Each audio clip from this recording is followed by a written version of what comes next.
ನಮಸ್ಕಾರ ವೀಕ್ಷಕರಿಗೆ. ನಾನು ಕುಮಾರಕವಿ BN ನಟರಾಜ ನನ್ನದೇ ಆದ ಯೂಟ್ಯೂಬ್ ಚಾನಲ್ ಪ್ರಾರಂಭಿಸಿದ್ದೀನಿ ಅಂತ ಹರ್ಷ. ಈಗ ಇವತ್ತಿನ ಎಪಿಸೋಡ್ 5ನೇದು. Today's episode is 5th one of untold story of Sandalwood. ಚಂದನವನ ಚರಿತ್ರೆಯ 5ನೇ ಅಧ್ಯಾಯಕ್ಕೆ ಎಲ್ಲರಿಗೂ ಸ್ವಾಗತ. ಇದರಲ್ಲಿ ಮುಖ್ಯವಾಗಿ ನಾನು 5ನೇ ಅಧ್ಯಾಯದಲ್ಲಿ ಹೀರೋಗಳ ವಿಷಯದಲ್ಲಿ ನಿಮಗೆ ಮಾಹಿತಿ ಕೊಡ್ತೀನಿ. ಅಂದರೆ ನಾಯಕ ನಟರು ಹೀರೋ. ಇವರು ನನ್ನ ಪ್ರಕಾರ 150 ಹೀರೋಗಳದ್ದು ನನ್ನ ಹತ್ರ ಒಟ್ಟು ಪಟ್ಟಿ ಇದೆ.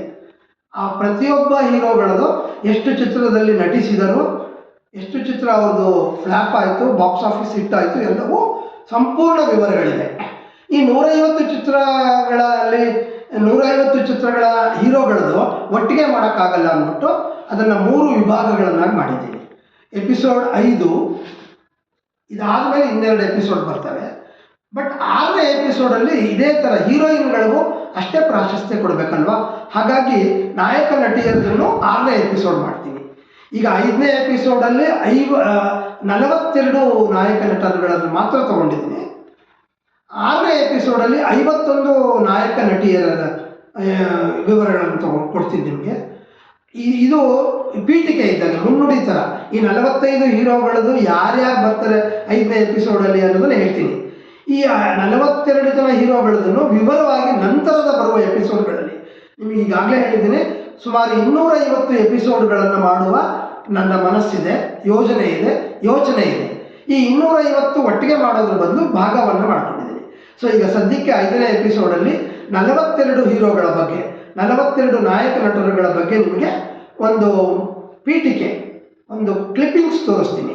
ಅವರ ಅಷ್ಟು 42 ಹೀರೋಗಳದನ್ನು ಒಬ್ಬೊಬ್ಬರದ್ದು ಒಂದೊಂದು ಎಪಿಸೋಡ್ ಮಾಡಿ 42 ಎಪಿಸೋಡ್ ಮಾಡ್ತೀನಿ. ಈಗ ಸದ್ಯಕ್ಕೆ ಈ 5ನೇ ಎಪಿಸೋಡಲ್ಲಿ ಬರುವ 42 ಹೀರೋಗಳ ಕ್ಲಿಪ್ಪಿಂಗ್ಸ್ ತೋರಿಸ್ತೀನಿ. ಅವ್ರದ್ದು ವಿವರಗಳನ್ನು ನಂತರಗಳನ್ನು ಹೇಳ್ತೀನಿ. ಈಗ ನೋಡೋಣ ಕ್ಲಿಪ್ಪಿಂಗ್ಸ್ನ, ಬನ್ನಿ. ಹಾಗೆ ನಿಮ್ಗೆ ಇನ್ನೊಂದು ಮುಖ್ಯವಾದ ವಿಷಯ ಹೇಳಬೇಕು ವೀಕ್ಷಕರೇ, ಪ್ರಿಯ ವೀಕ್ಷಕರೇ. 7 ಕೋಟಿ ಕನ್ನಡಿಗರು, ಕರ್ನಾಟಕ ರಾಜ್ಯ, ಪ್ರಪಂಚದಲ್ಲಿ 21 ಕೋಟಿ ಕನ್ನಡಿಗರು. ನಿಮಗೆಲ್ಲರಿಗೂ ಒಂದು ಸಂತೋಷದ ವಿಷಯ, ನಮ್ಮ ಕನ್ನಡ ಚಲನಚಿತ್ರರಂಗದಲ್ಲಿ ಕೋಟ ಶಿವರಾಮ್ ಕಾರಂತರಿಂದ ಹಿಡಿದು ಕಾಂತಾರದ ರಿಷಬ್ ಶೆಟ್ಟಿವರೆಗೂ 100 ಹೀರೋಗಳು ಬಂದರು. ಇವರೆಲ್ಲರೂ ಕನ್ನಡ ಚಿತ್ರರಂಗವನ್ನು ಬಹಳ ಎತ್ತರಕ್ಕೆ ಕೊಂಡೊಯ್ದರು. ಇದರ ಜೊತೆಗೆ ಕಮಲಾಬಾಯಿ, ಲಕ್ಷ್ಮೀಬಾಯಿಯಿಂದ ಹಿಡಿದು ಮೊನ್ನೆ ರಚಿತಾರಾಮ್ವರೆಗೂ 100 ಹೀರೋಯಿನ್ಗಳು ಬಂದರು. ಅವ್ರದ್ದು 6ನೇ ಎಪಿಸೋಡ್ ಮಾಡ್ತೀನಿ ಅಂತ ಹೇಳಿದ್ದೀನಿ. ಈ ನಾಯಕ ನಟಿ ಹೀರೋಯಿನ್ಗಳು ಕನ್ನಡ ಚಿತ್ರರಂಗದಲ್ಲಿ ನಮಗೆ ರಾಧಾಕೃಷ್ಣರಿದ್ದ ಹಾಗೆ, ಅವ್ರದ್ದು ಪವಿತ್ರ ಪ್ರೇಮ. ಹಾಗೆ ಹೀರೋಯಿನ್ಗಳು ರಾಧಾಕೃಷ್ಣರಂತೆ ಇದ್ದರು, ಈಗಲೂ ಇದ್ದಾರೆ, ಮುಂದಕ್ಕೂ ಇರ್ತಾರೆ. ಹಾಗಾಗಿ ರಾಧಾಕೃಷ್ಣರ ಒಂದು ಭಾವಚಿತ್ರವನ್ನು ತೋರಿಸುವ ಮೂಲಕ ನಾನು 5ನೇ ಎಪಿಸೋಡ್ಗೆ ಅವರ ಕ್ಲಿಪ್ಪಿಂಗ್ಸ್ಗೆ ಹೋಗ್ತೀನಿ. ಅದಕ್ಕೂ ಮುಂಚೆ ನಾಯಕ ನಟಿಯರು ರಾಧಾಕೃಷ್ಣರಿದ್ದ ಹಾಗೆ ಅನ್ನೋದಕ್ಕೆ ಇದೊಂದು ಕ್ಲಿಪ್ಪಿಂಗ್ಸು ಇಲ್ಲಿದೆ, ನೋಡಿಕೊಂಡು ಮುಂದಕ್ಕೆ ಹೋಗೋಣ. ನೋಡಿ, ಮೊಟ್ಟ ಮೊದಲನೆಯದಾಗಿ ನಿಮಗೆ ತೋರಿಸ್ತಿರೋದು ಡಾಕ್ಟರ್ ಶಿವರಾಮ ಕಾರಂತರವರ ಭಾವಚಿತ್ರ. ಇವರು ಕನ್ನಡ ಚಲನಚಿತ್ರರಂಗದ ಪಿತಾಮಹರುಗಳಲ್ಲಿ ಮೊದಲನೆಯವರು. ಈಗಾದಮೇಲೆ ಗುಬ್ಬಿ ವೀರಣ್ಣನವರು, ಇವರು ಅಷ್ಟೇ ನಾಟಕ ರತ್ನ. ಇವರು ಕನ್ನಡ ಚಲನಚಿತ್ರರಂಗದ ಪಿತಾಮಹ 2ನೇವರು. ಮುಂದಕ್ಕೆ ಸುಬ್ಬಯ್ಯ ನಾಯ್ಡು, ಇವರು ಅಷ್ಟೇ ಕನ್ನಡ ಚಿತ್ರರಂಗದ ಮೊಟ್ಟ ಮೊದಲ ಹೀರೋ. ಇವರಾದಮೇಲೆ ಕನ್ನಡ ಚಿತ್ರರಂಗದ ಮೊಟ್ಟ ಮೊದಲ ಹೀರೋ ಆಗಬೇಕಾಗಿದ್ದು ಭಕ್ತಧ್ರುವ ಮೂಲಕ ಆಗಲಿಲ್ಲ, ಅದೃಷ್ಟವಶಾತ್ತು, ನಾಗೇಂದ್ರ ರಾವ್. ಇವರಾದಮೇಲೆ ನೆಕ್ಸ್ಟ್ ಹೊನ್ನಪ್ಪ ಭಾಗವತರು, ಸ್ಫುರದ್ರೂಪ ಹೀರೋ ಆ ಕಾಲಕ್ಕೆ. ಹೊನ್ನಪ್ಪ ಭಾಗವತರು ಕೂಡ ಅಪ್ರತಿಮ ಹೀರೋ, ನಾಯಕ ನಟ.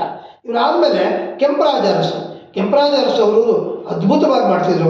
ಒಂದು ಕಾಲದಲ್ಲಿ ಇವರು ಫಿಲಮ್ಗಳೆಲ್ಲ ಹೌಸ್ಫುಲ್. ಕೆಂಪರಾಜ ಅರಸು ಆದಮೇಲೆ ಬಿ ಆರ್ ಪಂತುಲು ಮಹಾನ್ ತ್ಯಾಗಮಯಿ ನಿರ್ಮಾಪಕ, ನಿರ್ದೇಶಕ, ನಟ. ಇವರು 6 ಭಾಷೆಗಳಲ್ಲಿ ಕನ್ನಡ ಚಲನಚಿತ್ರವನ್ನು ನಿರ್ಮಾಣ ಮಾಡಿ ನಿರ್ದೇಶಿಸಿದ್ದಾರೆ.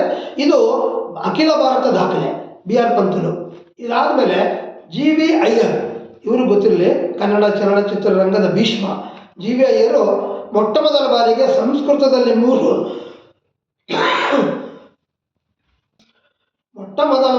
ಭಾರತ ದೇಶದಲ್ಲಿ ಸಂಸ್ಕೃತದಲ್ಲಿ ಸಿನಿಮಾವನ್ನು ಮಾಡಿದವರು, ನಿರ್ಮಾಪಕ, ನಿರ್ದೇಶಕ. ಶಂಕರಾಚಾರ್ಯ ಮತ್ತು ಮಧ್ವಾಚಾರ್ಯ ಇತ್ಯಾದಿ.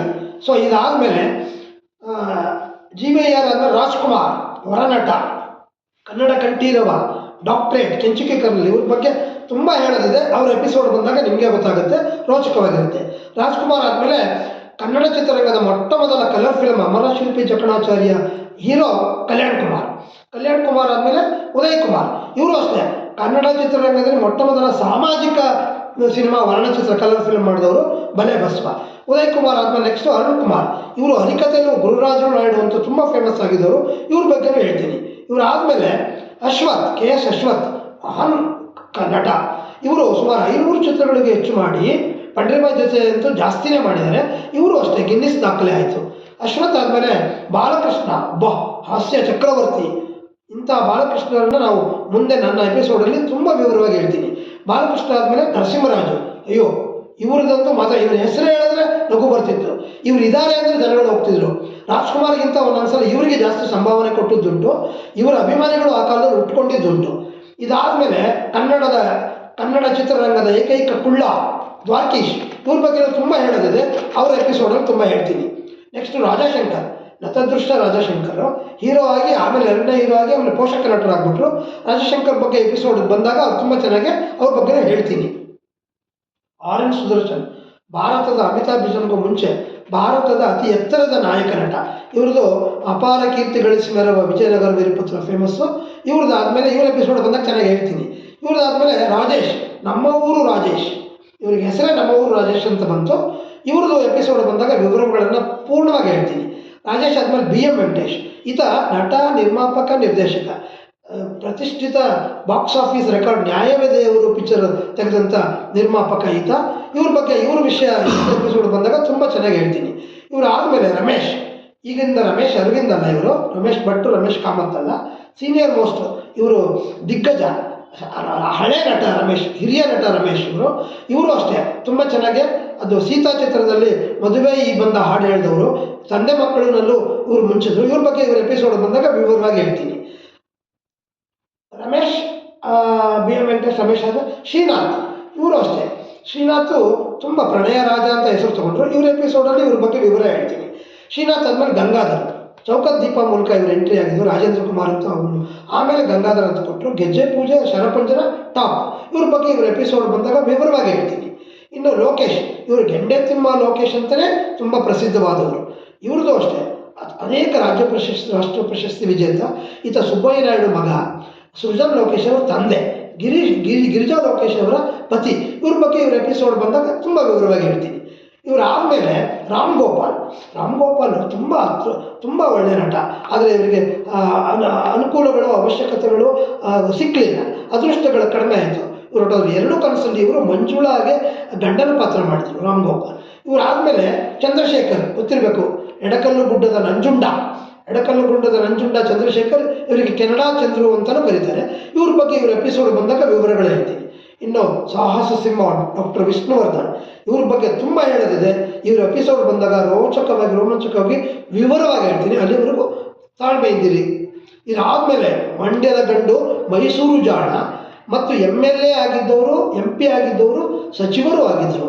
ಇವ್ರದ್ದು ಅಷ್ಟೇ ಅದ್ಭುತ ರಾಜಕಾರಣ ಮತ್ತು ಚಲನಚಿತ್ರ ಎರಡೂ ರಂಗದಲ್ಲಿ ಭಾರತದಲ್ಲಿ ಯಶಸ್ವಿಯಾಗಿ ಇವರ ಜೀವನವನ್ನು ಕಳೆದವರು. ಇವರ ಬಗ್ಗೆ ಇವರ ಎಪಿಸೋಡ್ ಬಂದಾಗ ತುಂಬ ಚೆನ್ನಾಗಿ ಹೇಳೋದಿದೆ, ವಿವರವಾಗಿ ಹೇಳ್ತೀನಿ. ಇವರಾದಮೇಲೆ ರಾಮಕೃಷ್ಣ, ಒಂದು ಕಾಲಕ್ಕೆ ಚಾಕ್ಲೇಟ್ ಬಾಯ್. ಇವರು ರಂಗನಾಯಕಿನಲ್ಲಿ ತುಂಬ ಅಮೋಘವಾಗಿ ಅಭಿನಯಿಸಿದರು, ಆರತಿಯವರ ಮಗನ ಪಾತ್ರದಲ್ಲಿ. ಮೊಟ್ಟ ಮೊದಲ ಚಾಕ್ಲೇಟ್ ಬಾಯ್ ರಾಮಕೃಷ್ಣ. ಇವ್ರ ಬಗ್ಗೆ ತುಂಬ ವಿವರವಾಗಿ ಹೇಳ್ತೀನಿ ಇವ್ರ ವಿಷಯದಲ್ಲಿ. ಇದಾದಮೇಲೆ ಪ್ರಭಾಕರ್, ಟೈಗರ್ ಪ್ರಭಾಕರ್ ಅಂತ. ಇವರು ಡೈಲಾಗ್ ಇಲ್ಲದೆ ಚಿತ್ರರಂಗಕ್ಕೆ ಎಂಟ್ರಿ ಮಾಡಿದ್ರು. ರೌಡಿ ರಂಗಣದಲ್ಲಿ ಡೈಲಾಗೇ ಇಲ್ಲ. ಆಮೇಲೆ ಗದ್ದದ ಗುಡಿ, ಹೀಗೆ ಅದಾದಮೇಲೆ ಸುಮಾರು 200 ಚಿತ್ರಗಳವರೆಗೂ ಮಾಡಿದ್ರು. ಅದರಲ್ಲಿ ಒಂದು 75-80 ಹೀರೋ ಆಗಿ ಮಾಡಿದ್ರು. ಇವ್ರ ಬಗ್ಗೆ ವಿವರವಾಗಿ ಆಮೇಲೆ ಹೇಳ್ತೀನಿ. ಇದಾದಮೇಲೆ ಇವರು ಸಂಗ್ರಾಮ್ ಸಿಂಗ್ ಅಂತ, ಇವರು ರಾಜೇಂದ್ರ ಸಿಂಗ್ ಬಾಬು ಅವರ ತಮ್ಮ. ಇವರು ಮೊಟ್ಟ ಮೊದಲ ಸಿನಿಮಾ ಇವ್ರದ್ದು ಬಂಗಾರದ ಕಳ್ಳ. ಇದರಲ್ಲೇ ನಿಜವಾಗ್ಲೂ ಅಂಬರೀಷ್ ಮೊಟ್ಟ ಮೊದಲು ಎಂಟ್ರಿ ಆಗಿದ್ದು ಬಣ್ಣ ಹಚ್ಕೊಂಡು. ಈ ಸಂಗ್ರಾಮ್ ಸಿಂಗ್ ಬಗ್ಗೆನೂ ಅವರು ಬಂದಾಗ ತುಂಬ ಚೆನ್ನಾಗಿ ವಿವರವಾಗಿ ಹೇಳ್ತೀನಿ. ಅಲ್ಲಿವರೆಗೂ ಕಾಯ್ತಾ ಇರಿ. ನೆಕ್ಸ್ಟು ಸಂಗ್ರಾಮ್ ಸಿಂಗ್ ಆದಮೇಲೆ ಅನಂತ್ ನಾಗ್. ಇವರು ಅಷ್ಟೇ ಸಂಕಲ್ಪ ಚಿತ್ರದಿಂದ ಮೊಟ್ಟ ಮೊದಲು ಪ್ರಾರಂಭ. PV ನಂಜರಾಜ್ ಅರಸ್ ಅವರು ನಿರ್ಮಾಪಕ ನಿರ್ದೇಶಕರು. ಅನಂತ್ ನಾಗ್ ಅವರ ವಿಷಯ ಬಂದಾಗ ಅನಂತ್ ನಾಗ್ ಎಪಿಸೋಡಲ್ಲಿ ವಿವರವಾಗಿ ಹೇಳ್ತೀನಿ. ಇದಾದಮೇಲೆ ಅಶೋಕ್ ಅಂತೂ ಅದ್ಭುತ ನಟ, ಮಹಾನಟ. ಪೋಷಕ ನಟ ಜೊತೆಗೆ ಹೀರೋ ಆಗಿ ಸುಮಾರು ಸಿನಿಮಾ ಮಾಡಿದ್ದಾರೆ. ಯಶಸ್ವಿ ನಟ. ಅಶೋಕ್ ಆದ್ಮೇಲೆ ಜೈ ಜಗದೀಶು ರಾಜೇಂದ್ರ ಸಿಂಗ್ ಬಾಬು ತಂಗಿ ವಿಜಯಲಕ್ಷ್ಮಿ ಸಿಂಗ್ ಅವರ ಪತಿ. ಇವರು ಪಡವಾರಳ್ಳಿ ಪಾಂಡವರು, ಪುಟ್ಟಣ್ಣ ಕಣಗಾಲ್ ಗರಡಿಯಲ್ಲಿ ಬೆಳೆದವರು. ಅಲ್ಲೇ ಮೂಲಕ ಇವರು ಪರಿಚಯ ಆದವರು ಪುಟ್ಟಣ್ಣ ಕಣಗಾಲ್. ಇವ್ರ ಬಗ್ಗೆ ಇವ್ರ ಎಪಿಸೋಡ್ ಬಂದಾಗ ತುಂಬ ಚೆನ್ನಾಗಿ ರೋಚಕವಾಗಿ ಹೇಳ್ತೀನಿ. ಇದಾದಮೇಲೆ ಕಾಶಿನಾಥ್. ಪಾಪ ಈ ಡಬಲ್ ಮೀನಿಂಗಲ್ಲಿ ಫೇಮಸ್ ಇವರು. ಮೊನ್ನೆ ಚೌಕ ಅವರ ಅಂತಿಮ ಚಿತ್ರ. ಇವ್ರದ್ದು ಉಪೇಂದ್ರ ಅವ್ರದ್ದು ಕಾಂಬಿನೇಷನ್ನು ಭಾಳ ಹಾಲು ಜನ ಥರ ಇತ್ತು. ಈ ಕನ್ನಡ ಚಿತ್ರರಂಗದಲ್ಲಿ ಸಂಚಲನ ಉಂಟು ಮಾಡಿಸಿದಂಥವ್ರು ಇವರು. ಏನೋ ಬರೀ ಡೈಲಾಗಿಂದಲೇ ಸಿನಿಮಾಗಳು ಇವ್ರದ್ದು ಅದ್ದೂರಿಯಾಗಿ ನಡೀತಿತ್ತು. ಸೊ ಡೈಲಾಗ್, ಡಬಲ್ ಮೀನಿಂಗು, ಪಿತಾಮಹ. ಸೊ ಇವ್ರ ಬಗ್ಗೆ ವಿಷಯ ಮುಂದಕ್ಕೆ ವಿವರವಾಗಿ ಹೇಳ್ತೀನಿ. ಇದಾದಮೇಲೆ ಕಾಶಿನಾಥ್ ಆದಮೇಲೆ ರಜನಿಕಾಂತ್. ಯಾರಿಗೂ ಗೊತ್ತಿಲ್ಲ, ಭಾರತ ಚಿತ್ರರಂಗದ ಮೊಟ್ಟ ಮೊದಲ ಮೆಗಾ ಸ್ಟಾರ್, ಸೂಪರ್ ಸ್ಟಾರ್. ಇವರು ಅಚ್ಚ ಕನ್ನಡಿಗರು, ಬೆಂಗಳೂರು ಮೂಲದವರು. ಇವ್ರ ಬಗ್ಗೆ ತುಂಬಾ ಚೆನ್ನಾಗಿ ಹೇಳೋದಿದೆ ಅವ್ರ ಎಪಿಸೋಡಲ್ಲಿ. ರಜನಿಕಾಂತ್ ಆದಮೇಲೆ ಕೋಕಿಲ ಮೋಹನ್ ಕನ್ನಡ ಚಿತ್ರರಂಗದಲ್ಲಿ ಅವಕಾಶ ವಂಚಿತರಾಗಿ ತಮಿಳು ಚಿತ್ರರಂಗಕ್ಕೆ ಹೋಗಿ ಅದ್ಭುತವಾಗಿ ಇವರು ಕಟೌಟು, ಬ್ಯಾನರ್ಗಳು 100 ಅಡಿ 200 ಅಡಿ ಅಷ್ಟು ಕಟ್ತಿದ್ರಂತೆ. ಕೋಕಿಲ ಮೋಹನ್ ಅಂದರೆ ತಮಿಳುನಾಡಲ್ಲಿ ಅದ್ದೂರಿಯಾಗಿ ಮೆರೆದವರು. ಆದರೆ ಕನ್ನಡ ಚಿತ್ರರಂಗದಿಂದ ಇವರಿಗೆ ಅವಕಾಶ ಕಮ್ಮಿ ಆಯಿತು. ಇವ್ರ ಎಪಿಸೋಡ್ ಬಂದಾಗಲೂ ತುಂಬ ಚೆನ್ನಾಗಿ ಹೇಳ್ತೀನಿ. ಕೋಕಿಲ ಮೋಹನ್ ಆದಮೇಲೆ ಕಮಲ ಹಾಸನ್. ಇವ್ರ ಬಗ್ಗೆ ತುಂಬ ಗೊತ್ತು. ಇವರು ಕನ್ನಡ ಚಿತ್ರರಂಗದಿಂದ ಕನ್ನಡ ಚಿತ್ರರಂಗದಿಂದ ಉದ್ಧಾರವಾಗಿ ಅತಿ ಎತ್ತರ ಮಟ್ಟಕ್ಕೆ ಹೋದರು. ಕನ್ನಡ ಚಿತ್ರರಂಗವನ್ನು ಇವರು ಯಾವತ್ತಿಗೂ ಮರೆಯಬಾರದು. ಇವರು ಕನ್ನಡಿಗರಿಗೆ, ಕನ್ನಡ ಚಿತ್ರರಂಗಕ್ಕೆ ಕೃತಜ್ಞತೆಯಿಂದ ಆಭಾರಿ ಆಗಿರಬೇಕಾಗತ್ತೆ ಇವರು ಆದಮೇಲೆ ಮಾನಪ್ಪ ಗೌಡ ಇವರ ಹೆಸರು. ಇವರು ಅಷ್ಟೇ, ಇವರು ಪರಸಂಗದ ಗೆಂಡೆ ಸಿನಿಮಾದಲ್ಲಿ ಅದ್ಭುತವಾಗಿ ಮಾಡಿದರು. ಆಮೇಲೆ ಕಪ್ಪು ಕೊಳ, ಕೆಸರಿನ ಕಮಲ ತುಂಬ ಚೆನ್ನಾಗಿತ್ತು. ಕಲ್ಪನಾ ಜೊತೆ ಒಳ್ಳೊಳ್ಳೆ ನಟೆ ಜೊತೆ ಮಾಡಿದ್ದಾರೆ. ಮಾನು ಅಲಿಯಾಸ್ ಮಾನಪ್ಪ ಗೌಡ. ಇವ್ರದ್ದು ಒಂದು ಎಪಿಸೋಡ್ ಮಾಡ್ತೀನಿ. ಅಲ್ಲಿ ವಿವರವಾಗಿ ಹೇಳ್ತೀನಿ. ಮಾನು ಆದಮೇಲೆ ಸುರೇಶ್ ಹೆಬ್ಳಿಕರ್. ಕನ್ನಡ ಚಿತ್ರರಂಗದಲ್ಲಿ ಅತ್ಯಂತ ಹೆಚ್ಚು ಕ್ವಾಲಿಫೈಡ್ ಫೆಲೋ. ಸುಮಾರು BTech MTech ಎಲ್ಲ ಮಾಡಿ PhD ಥೀಸಿಸ್ ಎಲ್ಲ ಬರೆದು ಸುಮಾರು ರಿಸರ್ಚ್ ಪೇಪರ್ಸ್ ಎಲ್ಲ ಸಬ್ಮಿಟ್ ಮಾಡಿದ್ದಾರೆ. ಈತ ಪ್ರಕೃತಿಯನ್ನು ತುಂಬ ಪ್ರೀತಿಸ್ತಾರೆ. ಪರಿಸರವಾದಿ. ಭಾರತ ದೇಶದಲ್ಲೇ ಇವರು ಅಚ್ಚುಕಟ್ಟಾಗಿ ಫೇಮಸ್ ಆಗಿದ್ದಾರೆ. ಡೌಂಗಿ ಪರಿಸರವಾದಿಗಳ ಥರ ಅಲ್ಲ, ನಿಜವಾದ ಪಕ್ಕ ಪರಿಸರವಾದಿ. ಇವ್ರದ್ದು ಆಕಸ್ಮಿಕ, ಆಗಂತುಕ ಮತ್ತು ಅಪರಿಚಿತ ಫೇಮಸ್ಸು. ಇವ್ರ ಬಗ್ಗೆ ಇವ್ರ ಎಪಿಸೋಡ್ ಬಂದಾಗ ಚೆನ್ನಾಗಿ ಹೇಳ್ತೀನಿ. ಇದಾದಮೇಲೆ ಶ್ರೀನಿವಾಸ ಮೂರ್ತಿ ಬೆಳುವಲದ ಮಡಿಲಲ್ಲಿ ಇವ್ರದ್ದು ಚಿಂದಿ ಚಿತ್ರಾನ್ನ ಆಯಿತು, ಬೆಳುವಲದ ಮಡಿಲಲ್ಲಿ. ಅದಾದಮೇಲೆ ರಾಜ್ಕುಮಾರ್ ಜೊತೆ ಹೆಚ್ಚು ಮಾಡಿದ್ರು. ಹೊಸ ಬೆಳಕು, ಕವಿರತ್ನ ಕಾಳಿದಾಸ, ಹೀಗೆ. ಇದಾದಮೇಲೆ ಪೋಷಕ ನಟರಾಗಿ ಈಗ ಧಾರಾವಾಹಿಗಳನ್ನು ಮಾಡ್ತಾರೆ. ಇವ್ರ ಎಪಿಸೋಡ್ ಬಂದಾಗ ತುಂಬ ವಿವರವಾಗಿ ಇವ್ರ ಬಗ್ಗೆ ಹೇಳ್ತೀನಿ. ಇನ್ನು ಶಂಕರ್ನಾಗ್, ಅಪ್ಪ ಚಿರಸ್ಮರಣೆ.